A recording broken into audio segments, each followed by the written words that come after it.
Alrighty guys, we're back for some Spirit Aggro, and this is a Dominaria United Standard brew. We're going to go over the deck, then hop right into some ranked, but first things first, for anyone who may not know, I'm Redcat and I play aggro decks and any decks with red in them as well. So hope that sounds fun to you guys. What do we got in the build here? We got 4 combat research. Also, something else to note, you could maybe call this a tempo build, but I really wanted to stay away from the tempo side of things. That's why we don't have any counter spells in here or anything like that. Really wanted to stay true to the aggressive side here. So anyways, this is a 1 mana enchantment aura. Enchant creature. Enchanted creature has, whenever this creature deals combat damage to a player, draw a card. Nice. As long as enchanted creature is legendary, it gets +1/+1 and has ward 1. So we haven't seen this card too often. I do think it's actually pretty powerful overall, and in this particular build we have some creatures that we would love to stack this onto. So we got 4 Lantern Bearers. So it's just a 1 mana 1/1 with flying, but it does have that disturb cost for 3 mana. Enchanted creature gets +1/+1 and has flying, so that's pretty cool. I like Lantern's Lift quite a bit. I think this card, for being a common, is actually quite powerful, and in this particular build there's just a lot going for it. So we'll go over more reasons why Lantern's Lift is going to be pretty cool in here. Got a single slip out the back to help us protect some of our creatures, but overall we don't care too much about protecting our creatures because a lot of them can come back with like a disturb cost, and then we have on our top end a little special someone who can bring stuff back as well. So we have a single destroy evil, so destroy target creature with toughness 4 or greater, or destroy target enchantment. So lots of enchantments right now in standard that you would love to destroy with this, and lots of creatures with toughness 4 or greater.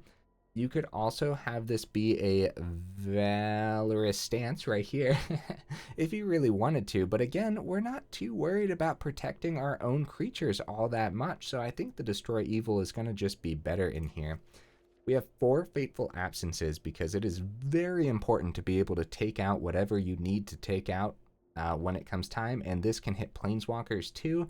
Sure, the opponent gets to investigate, which sometimes that clue can be your downfall, but more often than not, just getting rid of the opponent, like the best thing the opponent has, in trading it for a clue is just really good odds for you. So we have a couple fleeting spirits here. So 2 mana 3/1 spirit, and we saw someone play this against us in a mono white build, and I was actually taken aback a little bit by how good this card actually was against us in that particular match. So the top ability, we don't care too much about this top ability. We're probably not going to do it too often, but you can pay a white mana, exile 3 cards from your graveyard. Fleeting Spirit gains first strike until end of turn. So it's not that great. We don't have a lot of cards that we prefer to get rid of with this, so we would like to just have cards in our graveyard instead.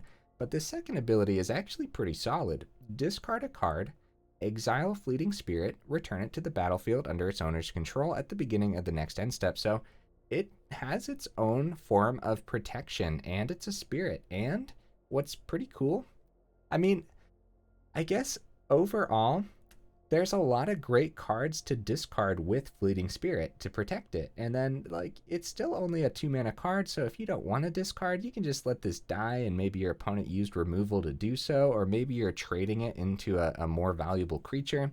I don't know, I just feel like it's actually pretty good. Got 4 Spectral Adversaries, a 2 mana 2/1 flash flying. I'm surprised we don't see more Spectral Adversary, because when it enters the battlefield, you can pay 1 and a blue any number of times. When you pay this cost 1 or more times, put that many +1/+1 counters on Spectral Adversary, then up to that many other target artifacts, creatures, and or enchantments phase out. Dude, nice. This hits a lot, and if it's the late game and you're spending 6 mana on this, you're probably closing up the game then and there by phasing out a couple of the opponent's blockers and swinging on in. So pretty cool. So for phase out, it's permanents that phase out and anything attached to them are treated as if they don't exist until the start of their controller's next turn. So the start of the controller's next turn. So if you do this at the end of the opponent's turn and then it goes back to you, they don't phase back in until your opponent's turn. So pretty cool. So we got the 4 Dennicks in here, and every time the opponents have played this against me, I'm kind of like, oh man, why is it so good? It doesn't seem like it would do that much, but 2 mana, white and a blue, 2/3 with lifelink, legendary creature. We still have 4 of them. We don't care about the legendary part. We would like to see this card often.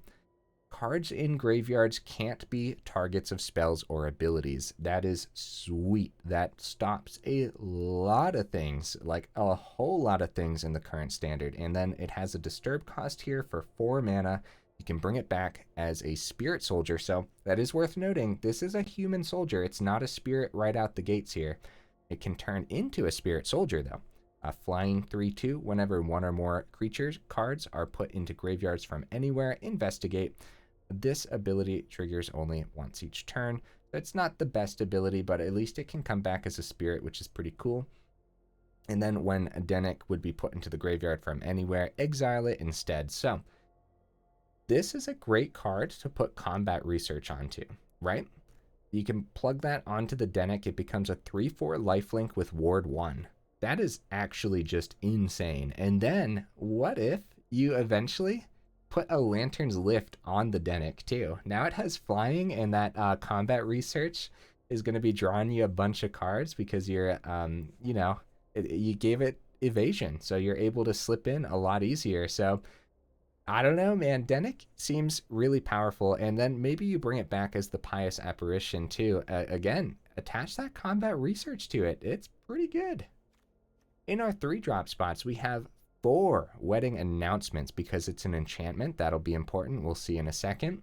But then also, it just happens to be really freaking good. It reestablishes board states for us. It helps us draw cards if we already have a good board state. And then eventually it flips into Wedding Festivity, buffing our board, buffing our flyers, which could be huge. A terrific card. 4 Katilda Dawnhart Martyrs. So 3 mana, flying, lifelink, protection from vampires. Katilda Dawnhart Martyrs' power and toughness are each equal to the number of permanents you control that are spirits, nice, and or enchantments. So very nice with combat research, which happens to be an enchantment, and this is legendary. You plop this on Katilda. Now Katilda has ward 1 and an additional +1/+1. Plus, since this is an enchantment, it also gets more. Like, Katilda with combat research seems ridiculous, and it's the main reason I put this build together. 4 of these is going to be worth it. You don't mind the legendary part of these cards because worst comes to worst and you play the second legendary, the other one goes to the grave. You can bring this one back as Katilda's Rising Dawn, which is just another enchantment on the board for that second Katilda anyways. You get to essentially turn something into Katilda, which is already, that's just disgusting. Sorry guys, I smacked the mic there. Hopefully that didn't get picked up. Anyways, yeah, Katilda with combat research. I'm very excited to see this combo. Hopefully we get to see it today. I have a couple Patrician Geists. So this is a 3 mana 2/2. And I originally had 4 of them in here. I decided to cut a couple because other spirits you control get +1/+1. And since Dennick isn't like a spirit right out the gate, there's going to be a lot of times where you turn 2 Dennick and then you have the turn 3 Patrician Geist, but it doesn't really do anything the turn it comes out. Like, it doesn't buff your board state then and there. Now, spells you cast from your graveyard cost 1 less to cast. Now, that is really good because then you can bring back the Pious Apparition for 1 less. That's only 3 mana, 3/2 with flying. Not too bad. Lantern's Lift becomes 2 mana. That's pretty good too. So it's still really cool, and I think it's definitely going to be worth the 2 of in here. On the top end of the build, guys, Serra Paragon here. Not Serra Renegade, Serra Paragon. So this is a 4 mana 3/4 flying. Once during each of your turns, you may play a land from your graveyard or cast a permanent spell with mana value 3 or less from your graveyard. If you do, it gains when this permanent is put into the graveyard from the battlefield. Exile it, and you gain 2 life. Okay, so I'm pretty sure, now I haven't been able to test it, this does say you can cast the permanent spell from your grave. This one says spells you cast from your grave cost 1 less to cast. So I'm pretty sure if you have Patrician Geist and Serra Paragon, that the Serra Paragon ability, like, you could cast back that permanent spell for 1 less. Like I said, I haven't been able to test it, but that's how they read, and you'd think that that's how it would work then. So pretty cool, man. What's that? You got hit with an Invoke Despair and your wedding announcement's gone. Aw, man, bring it back. Bring it back with Serra Paragon. Now you get to get all those 1/1s again, reestablish your nice board state. It'll be interesting to see how much Serra Paragon actually does here. Now, I would run 4 of them too, but we're only rocking 23 land. It was actually very difficult to fit cards into this build, so hopefully everything ends up working out. You guys can see there the 59% split with the 51. That's kind of what led me to have the 1 more Seat of the Empire in here. We are rocking 2 of them. Hopefully we don't get stuck on this too often. And honestly, Seat of the Empire, you use this ability a lot. So yeah, I think it'll be worth the 2. We also have a Soaring City. We have the new Pain Land in here, as well as the Deserted Beach. A bunch of honorable mentions, but we're going to go over them very briefly. Shore Up. I think Slip Out the Back right now is going to be better than Shore Up, but it's something to think about. Malevolent Hermit could be really cool in here too, but you're going to be leaning towards the tempo side of things with the Hermit, and at that point you're going to want to lean even further into the tempo and have other counter spells as well. Devoted Graphkeeper is a card that I've wanted to play with for so long, but I just haven't yet, and I couldn't find room for it here, unfortunately, but it could be cool. It's uncommon as well. Dorothea, Vengeful Victim is a sick card, but it's pretty bad to like attach a combat research to, since it sacrifices at the end of combat if it attacks or blocks, but it gets a lot of damage through, guys, and bringing this back as Dorothea's Retribution it's actually just a really powerful aura for 3 mana, and then sometimes it's going to cost less because you have the Patrician Geist out there too, so it's really something to consider. Dreamshackle Geist, I wanted more white sources on the top end. We have the double white on Katilda. We don't really want the double blue on Dreamshackle, and we are definitely not dropping that Katilda. So Geistlight Snare, same concept, man. I tried not to go the whole tempo route. I wanted this to be aggressive. To populate, we might actually want one of these. We don't care too much if our creatures die. We care a little bit, definitely, but we can definitely reestablish that board state a lot easier than some opponents, so to populate is really something to consider. AO, the Dawn Sky, could be a sick top end in here, but again, only 23 mana, so the 3/4 drops should be enough. We don't want AO in here holding up any hands, so. Okay, guys, that took me a second. I apologize. Let's go ahead, hop into some ranked, and see how we do.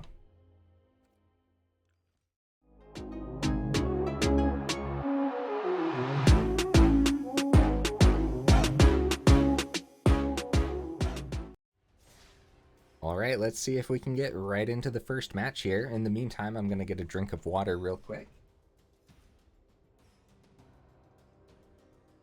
Okay. What? 10 seconds? 12 seconds? What's going on, guys? Oh no, I'm scared. Oh no, I might have to edit this out. Oh, there we go. Well, yeah, it took an extra second. That kind of sucks. I'm actually surprised. We usually don't have too many issues. This is a horrible hand. Man, I'm tempted. No, I should mulligan. I should, no. Yeah, mulligan. Okay, fine. Okay, this is better. So we'll keep the 6 and we'll ditch the Geist. The problem with Katilda is we might just draw another blue and we don't have the guaranteed. Yeah, we might just draw another blue source. I would love to keep Katilda in this hand, but let's be real, guys. Let's be real. So, I'm going to start with the Soaring City. The Wastes, huh? Let's get the Seat of the Empire down. And hope that Dennick doesn't get gobbled up right away by a cut down. Could actually wait. Nah, we'll get it down. If it gets gobbled by a cut down, then it can always come back as the Pious Apparition. Yeah, there's the cut down. So if we would have waited, we could have held open the Fateful Absence for their 2-drop, which might just be like an underdog or something. Yeah. Then we could have Fateful Absence there and then played our Dennick on this turn, but they'd still have the cut down in hand then, so. Plus a cut down on the Dennick over the Geist is much, much better. So let's see if we can successfully bring Dennick back and then plug the combat research into it. Yeah, right into a mono black deck. That's going to be pretty rough. This is going to be an uphill battle either way, because they just have so many good cards, and we are definitely off meta here. Graveyard Trespasser. Okay, that gobbles up the Dennick. But we have the Fateful Absence if we want to discard. Yeah, the Trespasser's a shame because we had a really cool... We just have like... I don't know, we just have really cool things, don't we? We go Combat Research, draw. And then still have the Fateful Absence open. Maybe there'll be something better to...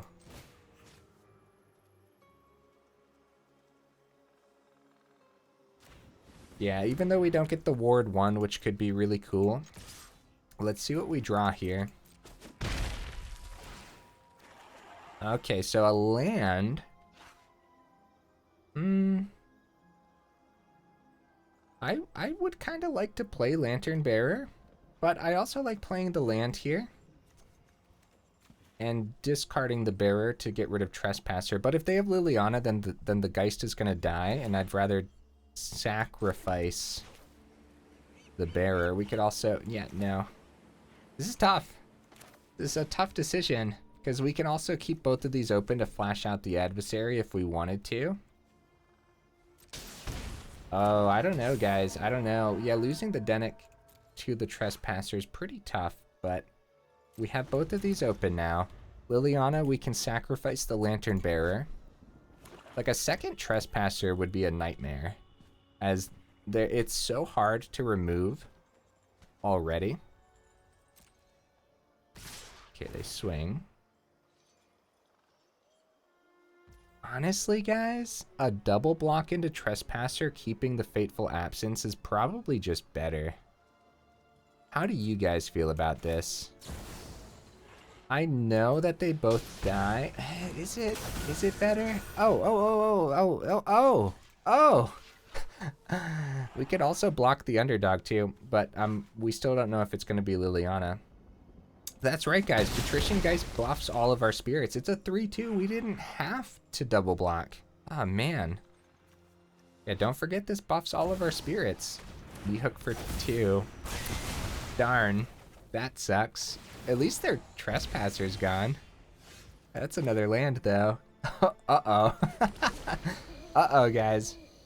Second Trespasser? The Reckoner Bankbuster. Okay, they can draw. They could still play a second Trespasser, honestly.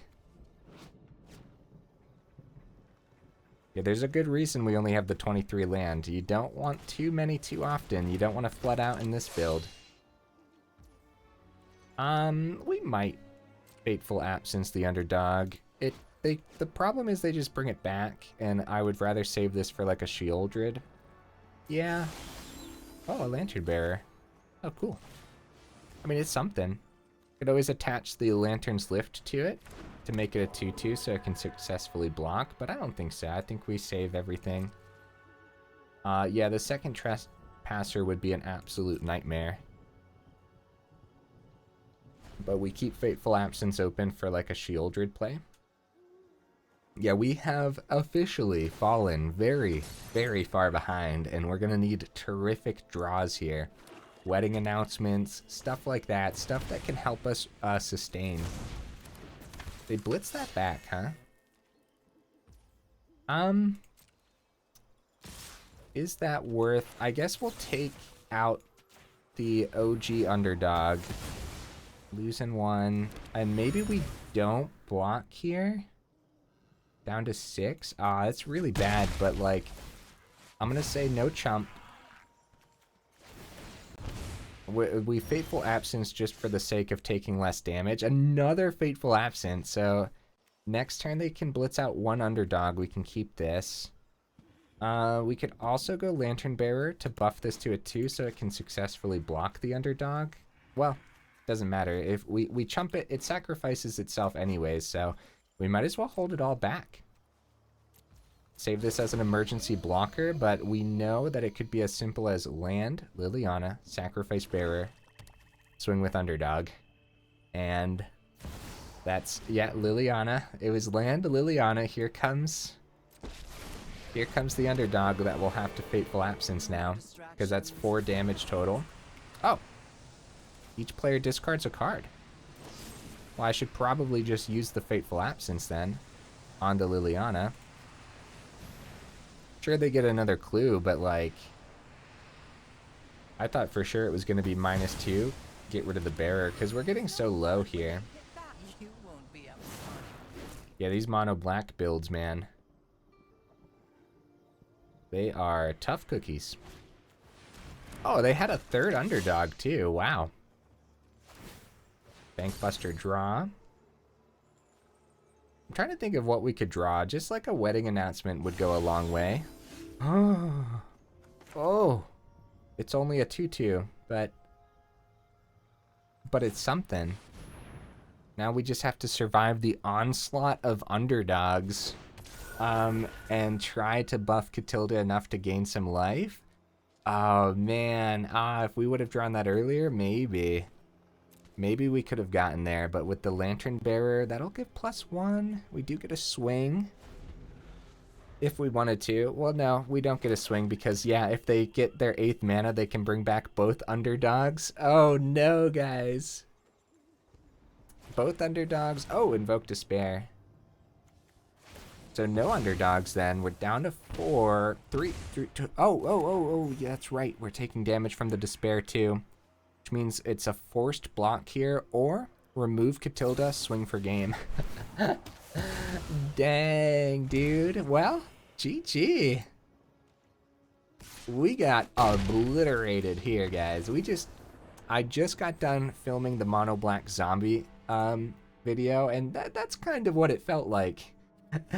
Or I can imagine what the opponents felt like now, right? Mono black is terrifying. There are so many good cards. Now, we didn't, in the zombie video, obviously we didn't play with like Graveyard Trespasser, and I considered Tenacious Underdog for the build. It was in the honorable mentions, but scary stuff, man. Very scary stuff. Let's see if we can get a little bit. Okay, this is a great starter. Very nice. Yeah, this is terrific. Much better opening. Turn 1 Bearer, turn 2 Dennick, potential turn 3 for Katilda. So we did ditch the Katilda early on in the last one, but I think that it was still the correct play. Now we could keep Spectral Adversary and Fateful Absence open, but the sooner we get down Dennick against Mono Red, the better, because of the lifelink. And if they just turn 2 Lightning Strike, it ruins their Kumano's counter. So they want to play a creature, but if they do, then the Dennick is going to continue to gain life this whole time. They pass, so that tells us they don't have a potential like Play with Fire in hand. So no land, that's fine. We will swing. They have Kumano next turn. Well, we swing because they could just have a Lightning Strike for next turn. So we're going to gain 2. We have Fateful Absence and the Adversary open. We'll see that land. I think we'll see that land. Maybe having 23 in here was... maybe that wasn't the best idea, but we don't have too many expensive things, so I think we're fine. Adversary. 6 damage on the board. Let's trade. Let's see if they plug the battery. See if they plug the battery somewhere. Looks like they're not going to plug the battery.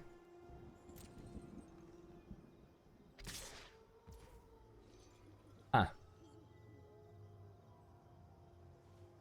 Save 2 back so the Dennick can't swing. So let's trade. Take this battery out of the equation. It takes future haste out of the equation too. And then we have a Fateful Absence to take out probably Etching because of the whole exile nonsense, right? And then we got another adversary here too. But then we get a swing. I think we'll stay on the aggressive side of things here. We gain 2 up to 23. They're down to 13. Who needs that third mana, guys? We don't need it. It would be really nice, but we don't need it. Thundering Raichu. Oh, man. That is a chunk of damage, guys. Dennick won't be able to keep up with that for long. But Katilda could. Wedding Announcement. Getting Wedding Announcement down early. Get some chump blockers for these. Get 3 more through. We would draw, though, unless we kept 1 back as a blocker. Katilda could swing next turn, but it also comes back a little chunkier with the Wedding Announcement on the board. So let's go Wedding Announcement. I think if we get that out sooner, it would be better. We're not blocking with Dennick, and we save Lantern Bearer as an emergency blocker. We have 2 emergency blockers. And Katilda could drop next turn. Mano. Down to 17. This could go either way easily, guys. Easily go either way. I'm pleased that we're actually seeing the mana now. I don't know if the game would have been that different had we not have been mana starved early on. So buff the Stormseeker, deal 2 to our face. And if we block with Lantern Bearer, we have 1 less spirit on the board. So next turn, we're going to want to consider blocking with Dennick instead to eventually bring a spirit back. I don't know if I'm playing this out well, guys. We're taking a ton of damage. Spectral Adversary's fine and dandy. And we might not swing this time. Katilda's terrific. Gaining 2 off of Dennick has been great too. But this is, look at this board, man. Look at this board. A second Raiju could hit and just absolutely destroy our face. Couple adversaries in hand though. No double blue on the board. We do get a blocker off the announcement if we don't swing with both of these.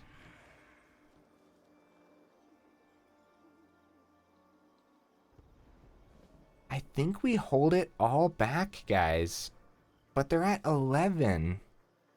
Ah! I'm swinging with Dennick. Bring him down to 9 because Katilda could.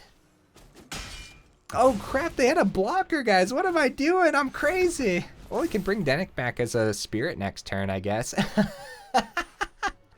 I said this in the last video, too. I'm so used to mono red swinging with everything. Oh, this is it, isn't it?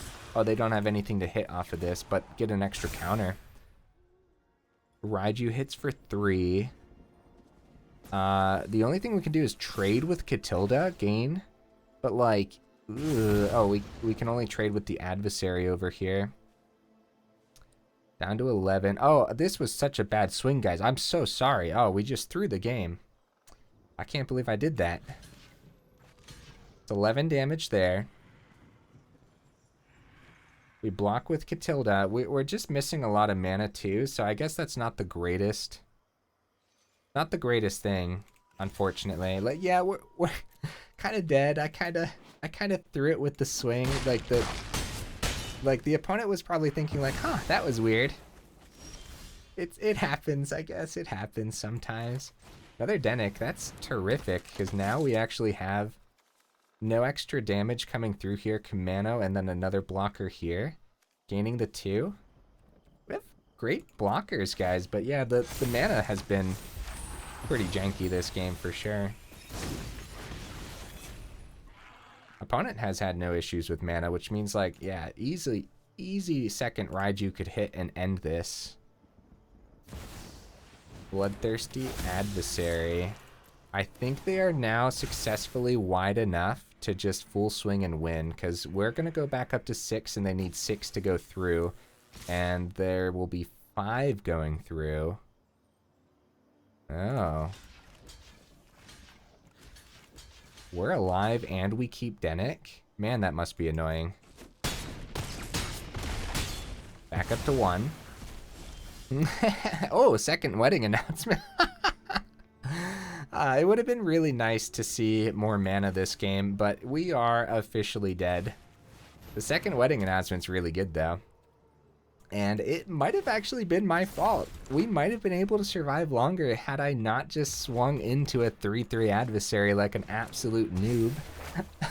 Oh, Commander. Hey, good game opponent, by the way. I didn't get to say that in time, I don't think, but that's okay.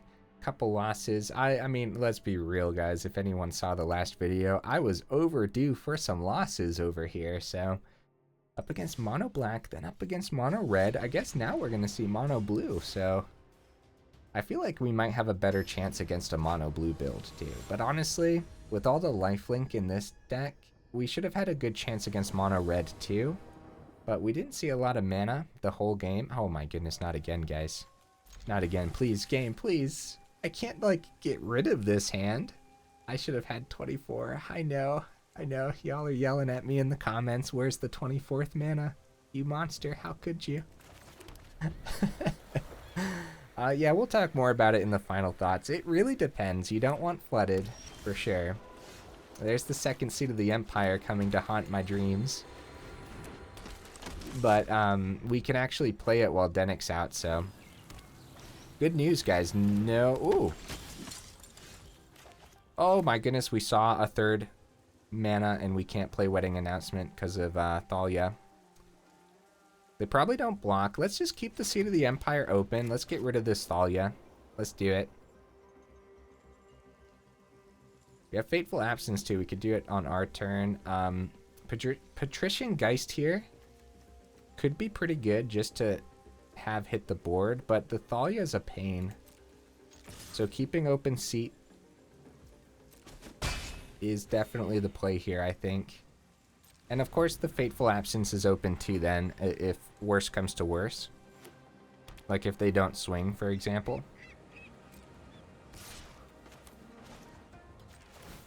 Get that Thalia out of here.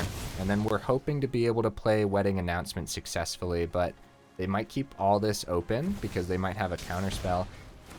A Rafine is horrible for us. Absolutely horrible. We might just want to play the ward right now and get rid of it.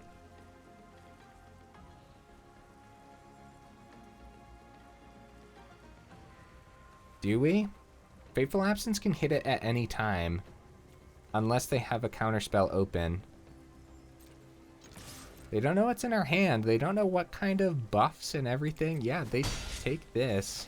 I'm gonna go Wedding Announcement, guys. Call me crazy.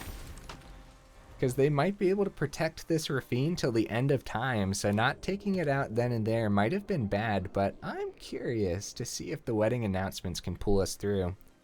They're already at 15. We're at 24. They have to make a huge shift. Something big has to happen. Brutal Cathar takes Dennick. See, Fateful Absence. Oh, they take the, okay. They know that a deck like this could have removal, and so they decide to just go ahead and gobble up the token. I don't mind that play at all, opponent. That was pretty sick. That was pretty good. So if we want to go combat research, man, we're struggling for mana, and I apologize for not having 24 in the build, guys. I really do apologize. Combat research could be sick. We could find a mana off of it, and we still have Fateful Absence open for the Cathar or another thing, maybe. Let's see if they block here. They do not. We're back up to 25. They're down to 12, and we drew the mana. Let's go, guys. All right. That's what I'm talking about.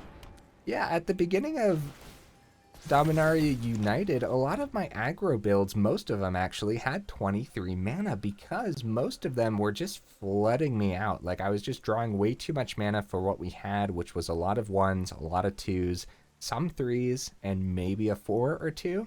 And in this build, it's pretty similar. Our top end is just 3 Serra Paragons. Now, you always want to see the 3rd mana, and yeah, some games you want to see the 4th, but we're just kind of struggling right now with 23, so it'll definitely be something to bring up. Rafine buffing itself here. No swing with the Cathar. I guess they're expecting a double block, which I would not have done. I would have taken the damage because we're so stacked on life from the Dennick. Guess they want to keep... Flip the Moonrage Brute. Has first strike. It's probably still a swing, though. A Fateful Absence as in an emergency. Probably going to be like a Wandering Emperor is what I would expect. A Spectral Adversary. Yeah, the ward on these are rough, huh? I don't know what's in hand, but I still think it's worth the swing from Dennick because we potentially get a draw here. This is a 3-3 with first strike. We have a 3-4 lifelink. So they need something fancy in their hand. And it has ward 1 too, so the Wandering Emperor doesn't do it unless they go 2-2 and then double block, and then we have the Fateful Absence as an emergency. Oh, Soaring City. Then they pay the 1 ward. We could go Spectral Adversary, phase out Dennick to save it on the board. Could be good. Actually, that's pretty good, isn't it? What that does is it saves our combat. Phase out Dennick until our next turn. We get a 3-2 Adversary. The Soaring City phases out. Couple wedding announcements popping off here. Sick. Nice. This is kind of what the deck was supposed to be doing.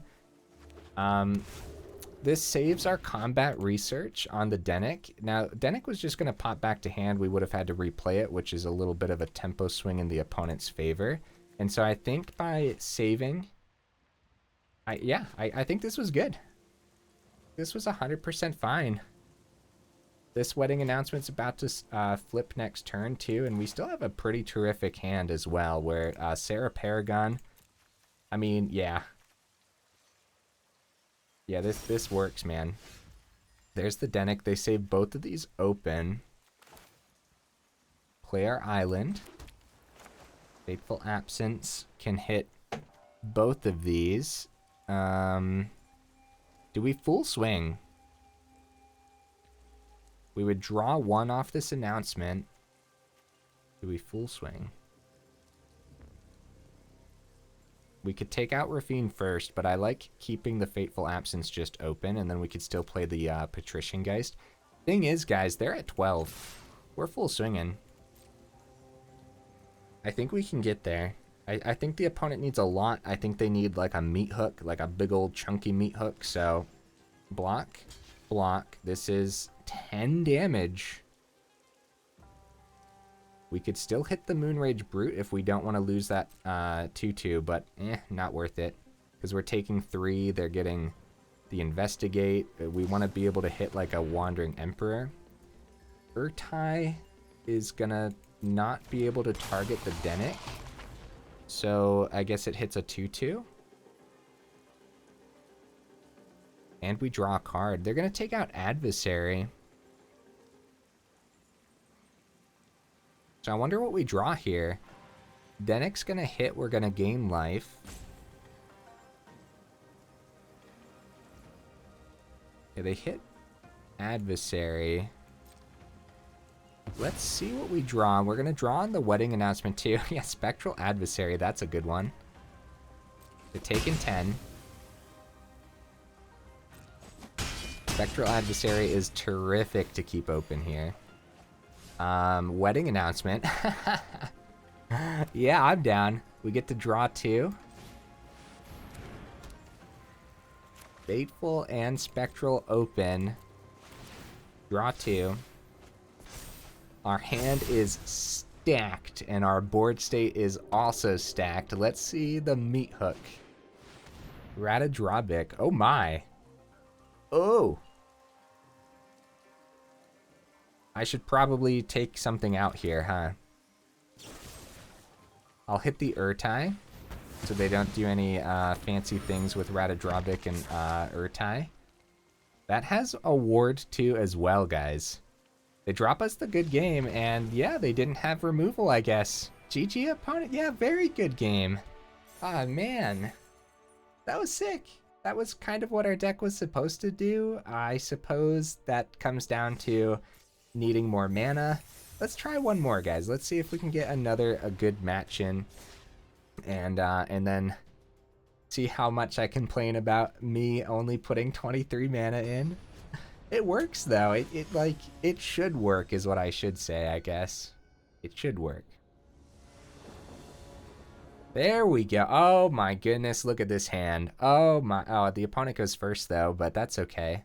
As long as they're not like super aggro, and even then the lifelink on Dennick.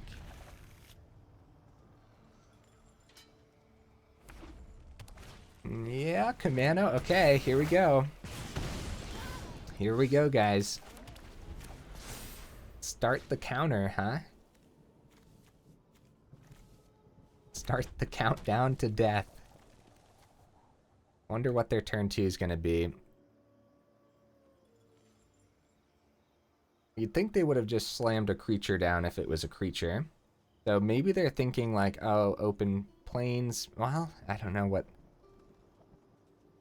I guess it could be like Phoenix Chick, keep play with fire open. Could be Kumano Phoenix Chick. It could be, man, there's a lot of things that they could do. If they want to swing in with haste, they could go the hasty vampire route, or they could go the firebrand too and just save for next turn. But since we played a white source, the firebrand could easily get removed. Lots and lots of removal when a deck is playing plains. So, like Fateful Absence, super easy to take out a firebrand. And then they'll still have Commando to swing in now. Could be just a pass, keep the turn 2 lightning strike open. Like if they're really thinking ahead here, then the lightning strike takes out the Dennick easy peasy. But we have another Dennick we just drew, so we could go turn 3 Dennick, keep open the blue source for the slip out the back too. So let's see if keeping the lightning strike open paid off for the opponent. Let's see if that's what it actually was, is how I should have said that. Commando flips. I wonder if like they like kept a hand and they didn't like, yeah, there's the lightning strike. Okay, wow. We really did we really did call all that. That must have been what they were thinking about, which would have been insane if they were thinking like, oh, plains open, this could be that would be insane. I can't imagine that. Drop a Devastator down to 15. We have our third mana hitting the board, and Wedding Announcement might be the card to go with. However, the Dennick blocks the etching so well, and we have a slip out the back if they have more removal. There's a problem with the wastes where we got to take that damage. I do know that getting Wedding Announcement down early is better, but I can't really imagine a better line here than getting that lifelink back on the board for the slip out the back. Yeah, these mono red builds are going to be uphill battles, and that was a terrific play to keep the lightning strike back in their hand instead of playing anything else there, because they could have played the Devastator for 1, unless this is what they drew. Epicure. Okay, we're down to 14. We're going to be taking 1 from the slip out the back too, if we need to, of course. Doesn't look like a second lightning strike. Swinging in the air.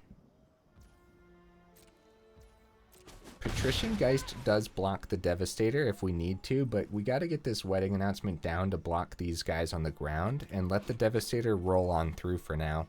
Worst thing imaginable right now, guys, is actually just Raiju, as it gets that damage through regardless. We could slip out the back to get a chunkier Dennick. Nah. Another Paragon. Nice. Paragon blocks in the air nicely too. Wedding Announcement still good. Keep slip out the back open. But it's got to be Paragon here, right? Because we can recast the other Dennick if the Dennick dies. It's got to be. It's got to be Paragon. I bet they search off the blood token. I bet that's what they do for the turn. Keep Dennick back as a blocker, or if they want to remove it and we can just recast it from the grave every turn. Yep, blood token. They get rid of a play with fire. Yep. They can't swing with Devastator successfully. There's the lightning strike coming back to hit the Dennick. So pretty aggressive. Oh, Dennick. I forgot to, opponent. I forgot to. Oh, no. Oh, my goodness. Cards in graveyards can't be targets of spells or abilities. It's like I said. I think I said this while going over the deck. It happens way more than you would ever expect. They ended up conceding there. We had great blockers. I wish we could have seen Serra Paragon do more today, but I do think it's going to be a terrific top end in this build. Look at how it would have helped out that particular board state. I think the Paragon was definitely the play over keeping Slip Out the back open because it's just an amazing blocker too. Overall, I'm pretty satisfied. We got a couple. Let's crack this pack real quick, see what we get. Like, we got a couple victories at the end there. As I always say this, whether like completed, I think this is my 4th one now. I don't think we want 4 of these, but you never know. There might be a build that comes out that you want 4 of those. But yeah, hold on, let me see here. That last game. All right, here's the deck list again, guys. Okay. What would you guys change? The 24th mana, yeah, I guess. I don't know, man. I'm not convinced yet, but like a lot of those games, we were struggling for mana. Look at this. Average cost is 2.2. Is 23 mana enough? I feel like it should be. Right now, maybe not. I don't know. I've been struggling for mana. Look at that last game. We didn't want too much more mana off the top in that last game, especially. But more mana off the top would have been fine too, because we had a lot of cards in hand. We could cast back the Dennicks from the grave. The 4 mana to do that. 3 mana for the Lantern's Lift back from the grave. You know, Spectral Adversary. The cost on this could be a 4 mana card or a 6 mana card if you want to do the Adversary ability twice here.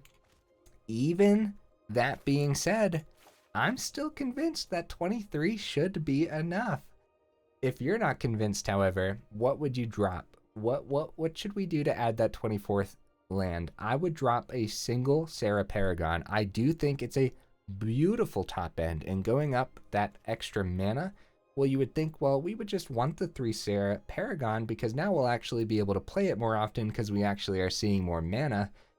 I just don't think it's going to do as much as we initially would have hoped. I still think it's going to be a beautiful top end, so 2 of them are still probably going to be worth it. You know, being able to recast a Katilda instead of going Katilda's Rising Dawn, which, by the way, cost 5 mana, so that's just another reason to go up to the 24th, huh? There's a lot of ward costs right now. Like, a lot of ward costs. So that's another reason to play 24 mana too, I suppose, right?